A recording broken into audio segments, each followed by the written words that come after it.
10મી March 2026 મંગળવાર. ક્ષમા આપવી જ રહી, પણ કેટલી વાર?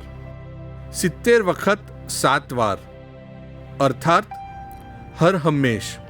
માફી આપવાનો ઉત્તમ નમૂનો દક્ષિણ આફ્રિકાના રાષ્ટ્રપતિ નેલ્સન મંડેલાનો છે.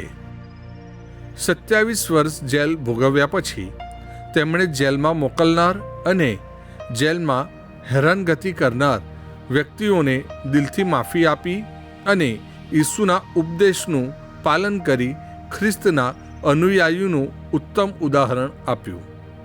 માફી એ એકમાત્ર દવા છે જે પાપના રોગોને થતો અટકાવી શકે અને થયેલ પાપ રોગોને મટાડી શકે, બે વ્યક્તિ વચ્ચેના તૂટેલા સંબંધને જોડી શકે, જૂથો અને દેશો વચ્ચેની દુશ્મનાવટ દૂર કરી શકે.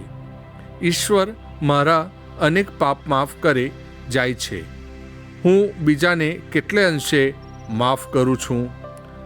મનમાં ખાર તો નથી રાખતી કે રાખતો ને? પ્રસ્તુત કરતા અમૃતધારા Don Bosco animation centre, Kapadvanj.